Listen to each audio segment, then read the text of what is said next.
Buenos días, ¿cómo estás? Hoy es mitad de semana, es miércoles. Seguimos con la miniserie La palabra de Dios es útil para...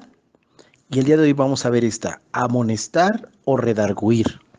Estamos basándonos en lo escrito en 2 de Timoteo 3:16. Esta palabra en términos a nivel de cancha, es decir, a nivel de cancha la palabra amonestar o redarguir, es hacernos ver lo que está mal en nuestra vida. Y para tocar ese tema me iré a una historia del rey Josías que tú tienes en tu Biblia. Si tienes Biblia, si no tienes Biblia, compra una. En Segunda de Reyes capítulo 22. Esta historia va contando la historia del rey Josías. En este pasaje, aquí en el verso 8 dice que se encuentran el libro de la ley. Y es muy curioso. ¿Cómo es posible que el pueblo de Israel tuviera perdido el libro de la ley, la palabra de Dios? Pues no que ellos eran los que siempre seguían la ley y esto. Mira, en aquel tiempo y en aquella historia fue todo un hallazgo de su época encontrar el libro de la ley. ¿Sabes por qué? La razón es simple. Habían pasado más de 55 años que reinó el rey Manasés y 2 que reinó el rey Amón, que fueron los anteriores reyes a Josías, y estos hombres hicieron lo malo delante de Dios, se apartaron de sus caminos. Ya era más de medio siglo sin que la gente tuviera la guía de la palabra de Dios para amonestarles o mostrarles lo que estaban haciendo mal. ¿Puedes comprender qué tan chuecos entonces ya andarían? Ya las cosas estaban fuera de control. Ya había muchas cosas que estaban fuera de sitio. Ya las personas se habían habituado a vivir sin ley. Como tristemente hoy muchos están habituados a vivir sin acercarse nada a la palabra. Cuando encuentran el libro y se lo llevan al rey, este va a escuchar lo que está ahí escrito. La palabra de Dios entonces muestra su utilidad para amonestar o redarguir a tal grado que el mismo rey se conmueve. Reconoce que sus padres no obedecieron lo que estaba ahí escrito. El rey recibe sabiduría y comprende lo que más tarde Dios mismo le confirmaría, que si no corregían el castigo por el mal que habían hecho, caería. El rey estaba conmovido. Sabía que la palabra de Dios era inquebrantable y sus promesas eran verdaderas, así que reúne al pueblo desde el más chico hasta el más grande. Y él mismo como rey se pone a leer todas las palabras del pacto. Ahí mismo les pide hacer un nuevo pacto con Dios para corregir su camino, para andar en sus sendas y para cumplir sus palabras. Y sabes, dice la Biblia, que todo el pueblo lo hizo con él. Hasta aquí, esta historia suena hasta romántica. Como en muchas ocasiones, habemos personas que cuando descubrimos las verdades de la palabra, nos emociona, nos redarguye. Pero la pregunta es, si todo lo dejamos en un sentimiento, si todo queda en emoción, ¿no acaso nos está faltando algo? Sí, lo que sigue es corregir, es decir, empezar a actuar en consecuencia. Limpiar la casa. Por cierto, eso hizo Josías. Sacó del templo todo lo que no pertenecía al Señor y las destruyó.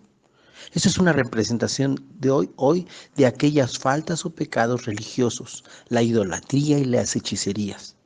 Luego lo que hizo fue que derribó las casas de los que se dedicaban a la prostitución, lo que hoy sería una representación de aquellos pecados o faltas de la carne, los pecados de impureza como adulterio, fornicación, inmundicia o lascivia. E hizo algo muy simbólico. Derribó el altar donde se quemaba incienso y que estaba en el acceso a la puerta de la salvación. Eso está en el capítulo 23, en el verso 8.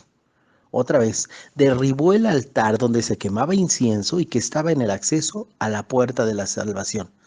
¿Qué simbólico es esto? Precisamente la Biblia, la palabra de Dios es la que nos ayuda a través de redarguir nuestro corazón para quitar, derribar cualquier obstáculo que impida que cruces por la puerta de la salvación. Una representación de lo que el mismo Jesús diría después. Yo soy la puerta y el que por mí entrare será salvo. Y así el rey siguió haciendo cambios. Josías y todo el pueblo descubrieron lo útil de la palabra de Dios para redarguir sus vidas. Y quiero contarte lo que hicieron al final. Celebraron la Pascua a Dios. Llevaban casi un siglo sin celebrarla y Josías celebra esta fiesta en honor a Dios. Recuerda que la Pascua es el recordatorio de cuando el pueblo israelita era esclavo en Egipto y Dios los libera y los saca de ahí para llevarlos a la tierra prometida.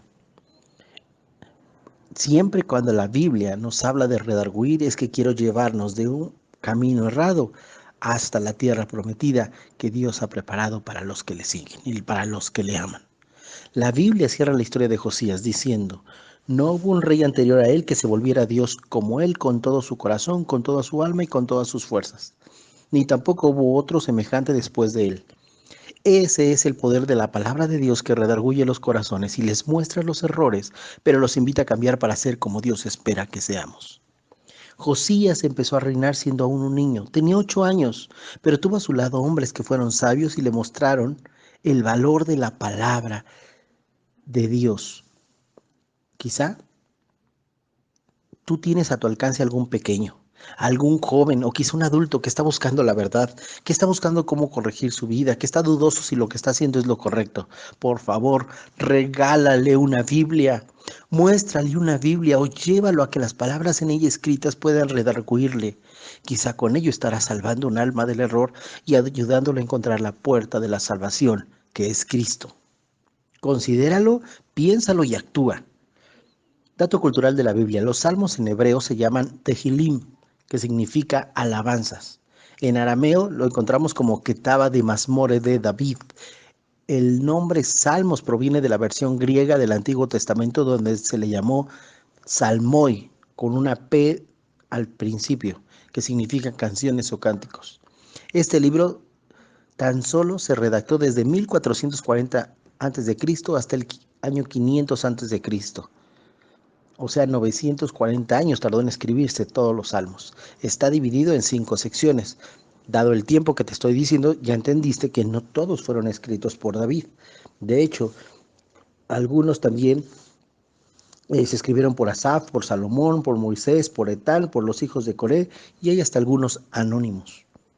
Ahí en los salmos puedes encontrar temas como la adoración, la petición, la súplica, la queja, la acción de gracias, ver cómo las angustias, ver cómo las victorias, ver cómo la liberación, la restauración, la amonestación, la confesión, el arrepentimiento, el consuelo, el regocijo, la tristeza, el consejo, la sabiduría, la meditación y la reflexión toman sentido. Todos los salmos celebran al Señor, a Jehová y su palabra. Le ayudan al hombre a comprender la grandeza de Él y la debilidad humana. Pero también animan con ejemplos de cómo recordar la palabra puede alumbrar y corregir cualquier camino. Que Dios te bendiga. Me tardé. Soy Mauricio Iván Telles. Te pido una disculpa, pero espero que reflexiones sobre este tema. Hasta mañana.